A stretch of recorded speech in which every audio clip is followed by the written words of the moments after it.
It's back to school season, which means it's a season of parents complaining about classroom supply lists, complaining about being asked to purchase 4 boxes of Kleenexes or 3 things of Lysol. Hey guys, welcome back. Today we're going to be talking about a controversial topic that has been plaguing my For You page and parent-teacher groups all over the country. So parents are buying school supplies and teachers are putting them in the communal bin, either in a desk or in the back of the room, and as the year progresses they are handing it to the students as needed. So they are distributing the supplies as needed to each individual student or as a whole collective. That way they have what they need, not just in the first 2 months of school, but every single day for that entire year. So this video has been going around. It's very controversial and a lot of people have replied to it with their own opinions and thoughts. So we're gonna watch it together and then I'm gonna give my opinions and thoughts.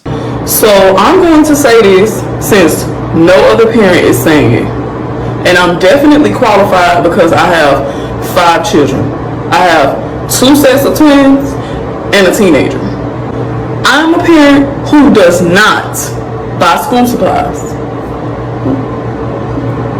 Yeah, you heard me right. I do not buy school supplies. And let me tell y'all why. For one instance, I buy all this school supplies for my kids. They take some of it to school, and the teachers take all of the supplies and tell the kids don't write their names on it. What? That's supplies that I bought my kids.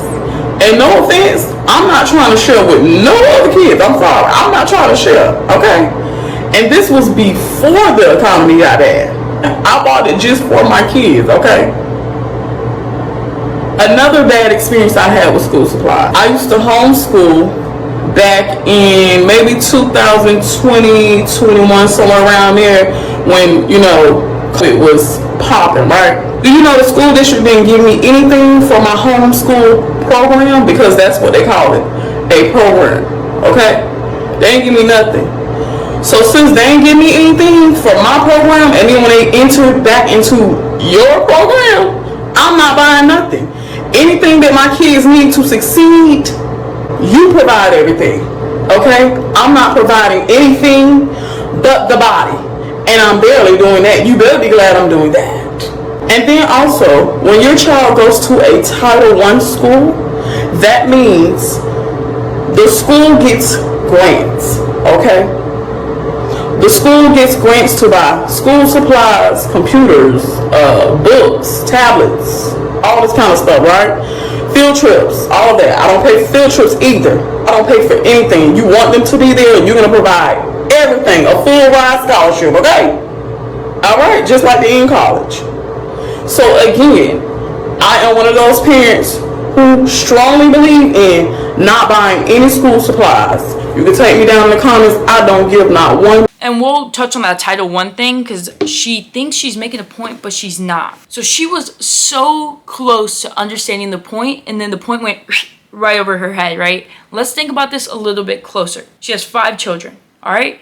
She found it to be a financial strain, right? Put them back in public school. If the district did not supply your child's homeschooling supplies for their education, what makes you think they're supplying it to the hundreds of teachers through pre-K, elementary school, middle school, high school within their district? What makes you think they're doing that? That homeschooling experience should have made you realize exactly how expensive it is to fund a child's education. Because if you couldn't fund your 5 children, what makes you think a teacher can fund 30 plus children's education by themselves on their salary? Then she said something very interesting. Anything her child needs, the teacher should fund. Make it make sense. Because I'm not understanding, and I'm confused as to why you're confused that the teacher would pay for all of your children's educational needs. Now let's bring it back to the Title I schooling she mentioned. If your school is a Title I school, it means it's in a low-income area. And who lives in low-income areas? Usually low-income families. Not always, but majority of the time. So she is correct. They do get federal funding because the families are low income, but she's also incorrect on the amount of funding they get. Just this year alone, the United States government has proposed a 15% budget cut in the United States Department of Education. Who do you think those budget cuts are going to affect? I'll give you some time to think about it. If you said Title I schools, you are correct. When they are cutting budgets, it's not going to be budget cuts to private schools. It's not going to be budget cuts to well-off schools, feeder schools. Nope, it's going to be low-income Title I schools every single time. All the more reason to help the teachers out in your Title I school. Low-income area, low-income school, low salary for teachers. 1 + 1 + 1 = 3. It all makes sense. You're choosing not to make sense of it. Now, you might be thinking, if we're low income, we just don't have the money for supplies. And you may be correct. The next video we're going to watch touches just on that.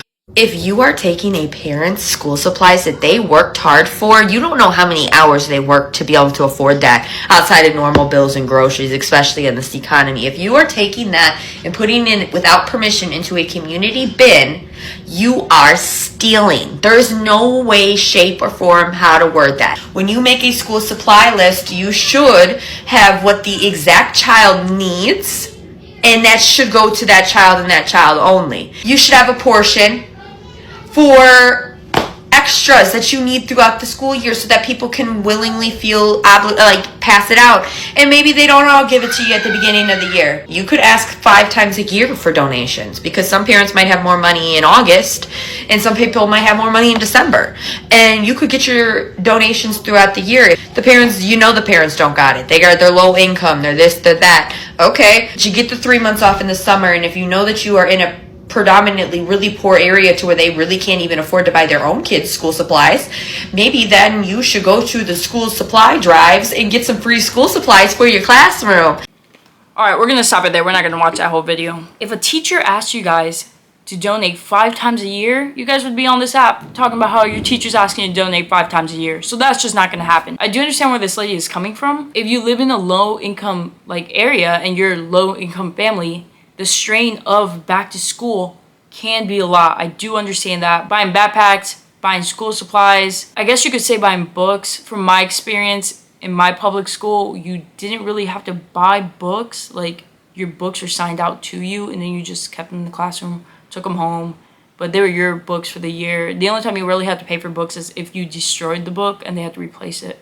But it's not like college where we had to buy our own textbooks. Other schools might be different, but that's the experience I experienced. But what we see here isn't a low income issue to an extent. It's a failure to plan issue. Sorry, it's thundering really bad, so if you hear that in the background, just don't worry about it. But we know a few things to be true.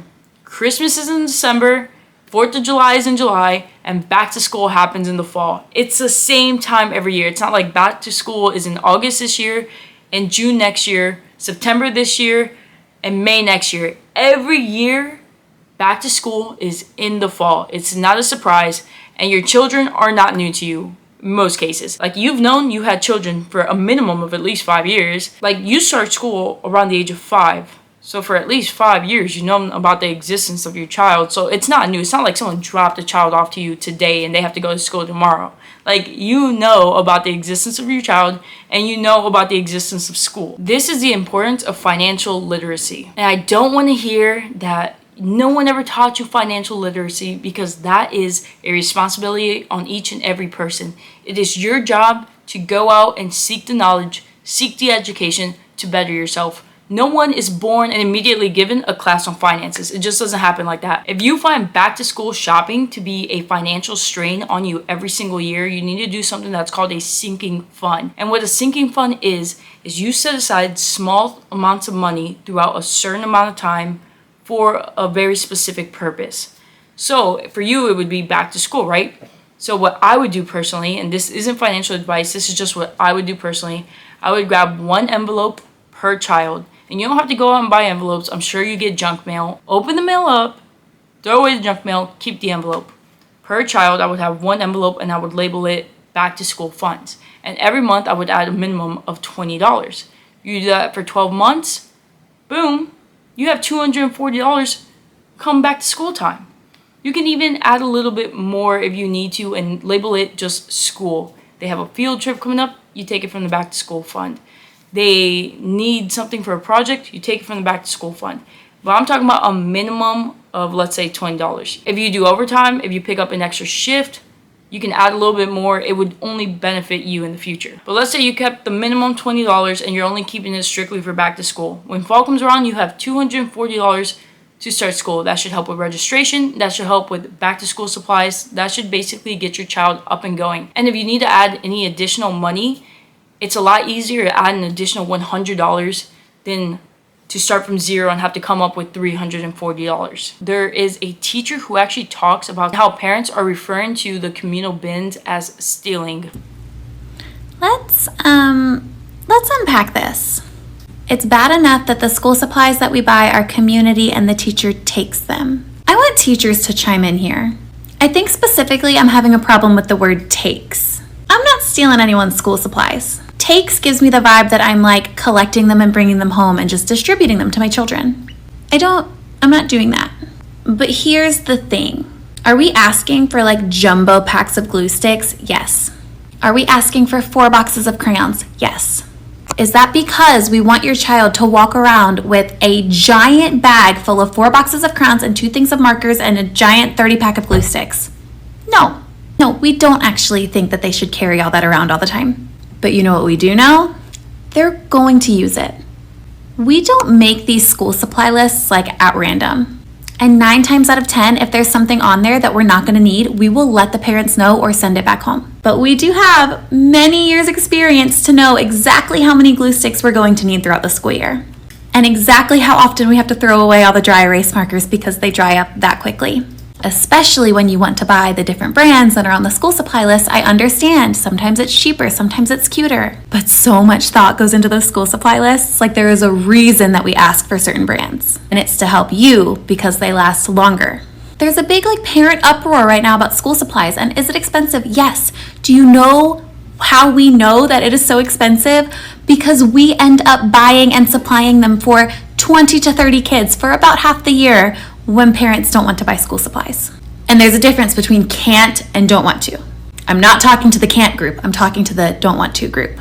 We do not use these things just because. These things are essential for your child's learning experience. And 1 glue stick for the whole year isn't gonna cut it. Most of the time, especially in younger grades, 1 glue stick for the first week of school is not gonna cut it. They are learning to use these supplies, and some of them are not exactly responsible with their supplies. But we don't want them to carry around a 30 pack of glue sticks throughout the year. So yes, we take them up as community supplies and we will put them in their pencil boxes and replace them as often as possible. It is so possible that your very child may use more than 4 packs of crayons, and aren't you glad that we have community supplies to refill them? The word take in that comment just makes it sound like I am selfishly claiming and taking for myself those school supplies that you purchased. I'm quite literally just holding on to them until your child needs them because I have room to store them. They are organized and ready for your child to grab so that they can get the school supplies that they need. Is it hard to go and get school supplies for your kids? Yeah, it's a pain, but you have to do it 1 time a year. It will help the entire classroom immensely. Then those school supplies are not coming out of my pocket. Food for thought on your Friday. My kids' list got 4 boxes of Kleenexes. Imagine every single kid in the classroom of 20 bring 4 boxes of Kleenexes on top of the Lysol spray and wipes. It is insane. How many boxes of tissue that kids use during the school year? Yes, ma'am, it is very insane. But this lady was making a video about school supplies again, which they're a big ruckus on TikTok again this year, but she was talking about how some parents can only provide for their child, and then she talked about how there was some stuff for the teacher on that list, like 4 boxes of Kleenex. Now listen, those 4 boxes of Kleenex are not for the teacher, and I hate that argument because nothing on there is for the teacher. Do you think the teacher and the teacher only is going to be using those Kleenexes? No. The entire school year, a teacher is probably not even going to use the equivalent of 1 box of tissue, but you know who is?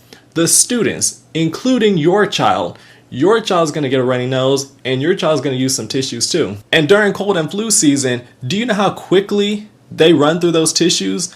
I've seen times where they went through a whole box in a day, even a box and a half in a day. So those tissues are going to get used, but regardless of the tissues and the wipes, now, you can make the argument for me, myself, because you know what I do with those wipes? every week I would wipe down the tables to prevent germs to keep them from getting sick, but especially to keep me from getting sick. So as far as wipes goes, you can make that argument for me and me only, that those are probably for me because I don't want to be sick, but I also don't want the students sick either. And then another thing, a lot of this is misdirected anger as well, because you're complaining about the teacher making the list and the teacher this and that. Do you think any teacher would ever make a school supply list and send it to parents if their district was providing everything that they needed in their classroom? Absolutely not. At the end of the day, kids are responsible. They lose stuff, they use stuff, they break stuff. And that is just fact. They need things distributed as needed, and that's exactly what the teachers are doing. The same pack of pencils that your parents bought you in the beginning of the school year is the same exact pack of pencils you had at the end of the school year. You didn't lose none. You didn't borrow none. You didn't inquire no new ones. Y'all complaining about buying a couple Kleenex boxes that can cost you $1.25 each at the Dollar Tree? Y'all complaining about buying some cleaning wipes but then wondering why your kids always come home sick? Mind you, a lot of stores have end of school year sales or back to school sales where stuff can be as low as 25 cents. But you want to sit here and complain when your child is getting babysat for 7 hours that you have to buy school supplies once a year? Oh my God. So I watched a couple back to school videos on prices, and I was curious exactly how much items cost in my area and how much it's probably costing around the nation, right? So I went on the Walmart app and I made a back to school list and I put everything in my cart to see how much things cost. Guys, most of the stuff is under $2. $2. The crayons are like a quarter. Most stuff is like 50 cents. This is what we're complaining about? So I made this list. I got 2 glue bottles, 3 packs of colored pencils, 4 boxes of Kleenexes of the extra large ones, 3 things with Lysol of the extra large ones, a thing of scissors. I got 7 folders. I got a nice Casio calculator. I got 4 packs of the double erasers. I got 2 packs of the 150 sheets of the loose leaf paper. I got 10 notebooks, 3 packs of markers, 4 packs of the double glue sticks, 4 packs of crayons, a very nice JanSports backpack, and a pencil case. The total was $86. $86. And this was all name brand stuff. It was Crayola, it was Elmer's, it was JanSports. These are all very nice stuff. $86. And then I went on to make a second list. And this is if your teachers don't care about the brands, you're just buying stuff, budget's tight. This is all Walmart brand stuff. I got the same 2 glue bottles. I got 3 packs of the Lysol. I got the same 4 Kleenexes. I got a calculator. Got 4 packs of markers. 4 packs of the crayons. I got a pair of scissors. Same 7 notebooks. The same 7 folders. The same erasers. Same loose leaves. Same notebooks. I got 4 of the double glue sticks. And then I got a backpack that's not name brand, and then a pencil case. Your kids aren't going to school for a fashion show. As long as the stuff works, as long as it gets from point A to B throughout the entire year, it's just a backpack. And then you can make that even cheaper. You can go to the dollar store and get Lysol wipe. You can go to the dollar store and get Kleenexes. That takes your total down from the $10 for the Lysol wipes, $4. The 4 Kleenexes, $4. You just saved an additional like $10 right there. There's so many things you can do to make it affordable and budget friendly for your family needs. So remember, we had a sinking fund of $240. Let's say we meet somewhere in the middle. We didn't spend $86, but we didn't spend the $50, right? Let's say we spent $60. $240 minus $60, that leaves you with $180. That additional $180 can be used for any additional registration fees or back to school clothes shopping. For $180, you can definitely go to your local Goodwill, Salvation Army, thrift store, get some really nice clothes for the kids, get some shoes, and just set those kids up for success. I'm sure multiple of your local schools or churches do back to school supply drives. So you just drive by, they'll give you backpacks, school supplies, anything you need for free. Look into your community and see exactly what they can offer you. If you need it, take advantage of it. Nothing embarrassing about it. Put your children first, your pride aside, and get exactly what you need for your kids so they can have a fun and successful year at school. At any point when I was talking, if you made a face about shopping at Goodwill, picking up free community backpacks at your church or your local school, then stop complaining about the list the teacher gives you. If you're too good to take advantage of those resources, your kids aren't using hand-me-down clothes, then you shouldn't be complaining about the prices of back-to-school supplies. You shouldn't be complaining about the 4 boxes of Kleenexes and the 4 bottles of Lysol. If you can afford to complain, you can afford to buy everything on that list. Because, no, how has it been 3 months over summer and you don't have $50 for your child's classroom supplies? And as a former teacher, the families have the money. Low income. Okay, but you can afford to get your hair done, you can get your nails done, you can lift up your truck, you can get new rims, you can go out to sporting events. I can't even do all that stuff. But you can't afford pencils. You cannot afford a glue stick. You can't afford a folder, but you can afford all of those other things. And so you're mad that other parents are asking why their hard-earned money that they worked for to buy the school supplies for their children to succeed in school have to be shared with your kids who probably are responsible for destroying 6 months worth of donated classroom supplies by the 2nd month of school. Okay?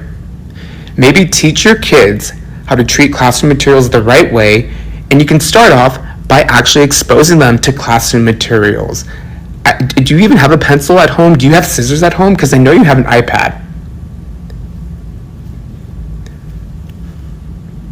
All right. Honestly, you parents, be so for real. So personally, I don't have any children in the school system, but I still get a say on this topic, and I'll tell you why. I live in Michigan. Over the last couple of years as a state, we have been very progressive education-wise. Recently, a few laws were passed where all kids in the state of Michigan, pre-K through 12, get free breakfast and lunch at school, as well as all kids that graduate from a Michigan high school can attend a community college in Michigan for free and get their associate's degree. Additionally, anyone in the Michigan National Guard gets a bunch of education benefits. And I'm not talking about your GI Bill, where if you serve a specific amount of time, the federal government will pay for your higher education, whether that's a bachelor's degree or a master's degree. And I'm not talking about tuition assistance, where if you are currently serving in the United States military, you get $4,500 towards your education. That doesn't touch your GI Bill, and you get that every year.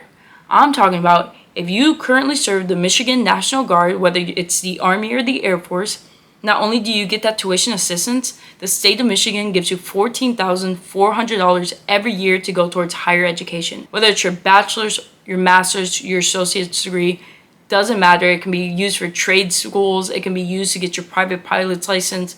Does not matter. If you're serving the National Guard, you are entitled to those benefits. And as much as I love all those programs, I do agree that no kid should be hungry while at school, and I do agree that everyone has a right to an education. That being said, who do you think pays for it? I'll give you some time.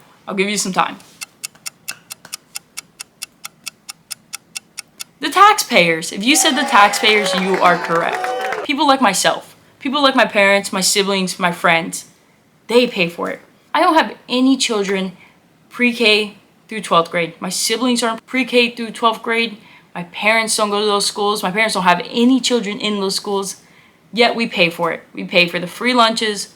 We pay for those Title I schools. We pay for everything. And we choose to. I love the benefits Michigan gives for education. I choose to live in this district, in this area, in this state. So I choose to participate in it. I will never mind paying for the education of the future of America. I will never mind paying for a meal so a child can eat. I no longer benefit personally from the local pre-K to 12th grade, but I do see it as a benefit for myself in the future. If kids are well educated, they can go off and do amazing things for our state, our town, our country, and that will in turn turn around and benefit the civilians in the area. My family pays into that without an issue, and if we can do it without complaining, why can't you fund the education of your child who directly benefits from these systems? I think people think very small-minded about these communal school supplies and all the other benefits that come from these laws being passed. You don't know what these kids are going through at home. Things happen in 9 months. Parents die, house fires happen, unfortunately child abuse happens, where kids just are picked up and taken away. And a lot of times they keep them in school to feel normal. And when things like that are happening, the last thing you're thinking about when you're leaving situations like that is, oh, maybe I should grab my book back. Maybe I should grab my pencils. Things happen. And children get embarrassed easily. They're embarrassed when they don't have what they need. They're embarrassed when their friends have all these things and they have nothing. So if the pencils you bought today can help a kid 6 months from now feel less embarrassed, feel more included, why wouldn't you want to do that? It only cost you 25 cents. It only cost you $1. Why wouldn't you want to do that? That's what I think about when I pay those taxes for those kids eating free lunch at school. That might be the only lunch or the only hot meal those kids get that day. You don't know what's happening in these kids' lives. Why wouldn't you, especially if you have the means to help, why wouldn't you want to help these kids out? I don't understand the problem. Personally, since being outside of school, I do have friends that are teachers and I have supplied school supplies for children. Keep in mind, I don't have any children in those grades. I don't have any children at all, but I have spent hundreds of dollars over the years handing out school supplies, pencils, pencil cases, glue sticks, erasers, like even little things like fidget toys or like little prizes that teachers can hand out. I've done it. I don't mind doing it. I enjoy doing it, especially if I can do it. I don't see the problem with it. I think people just have the wrong mindset for it. They see it as a chore, something they have to do, and not something they should want to do. I have a little bit extra, so I give a little bit back. And then hopefully one day, like my niece will be entering school in the next few years, hopefully she gets something from it. Hopefully she makes friends out of it. She connects over these little things that cost almost virtually no money. I think the big problem that has been happening over the years, it's become parents versus teachers and not parents with teachers. At the end of the day, you have the same goal. Parents want their children to be educated and teachers want their students educated. You should be supporting one another. Those teachers sit there with your children 8 hours a day, 5 days a week, 9 months out of the year. They know your children very well.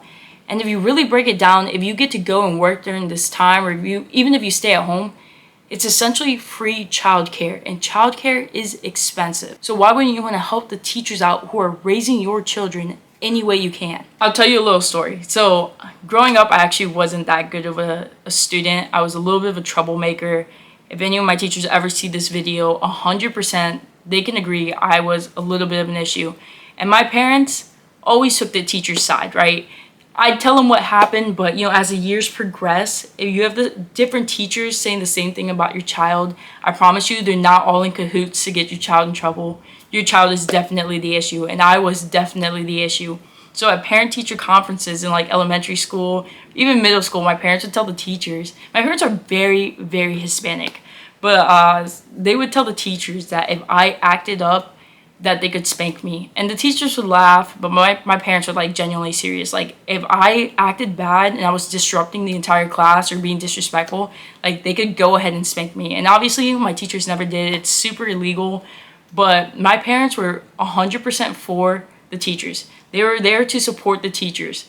They knew I wasn't that good of a student, and instead of taking it out on their teachers or being like, well, you need to do better, my parents were 100% supportive of the teacher 100% of the time. And that is what we need today. I'm not talking about spanking children, but just parents supporting teachers.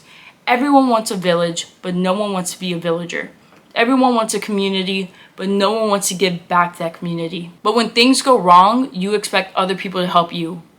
But when things go wrong for other people, you're the first to turn your back, and it's disgusting. You need to invest in yourself and your community today to have a happy and dignified life later. But yeah, that's basically all I have to say on that topic. Let me know where you stand on it. Are you pro-teacher? Are you pro-parent? Is the real enemy the district for not supplying exactly what each student needs to have a successful education? The answer is yes. It's 100% the district and the funding. Funding's being allocated to the wrong spots, to the wrong things. With that being said, I have nothing else to say. Thank you for watching. Have a good day.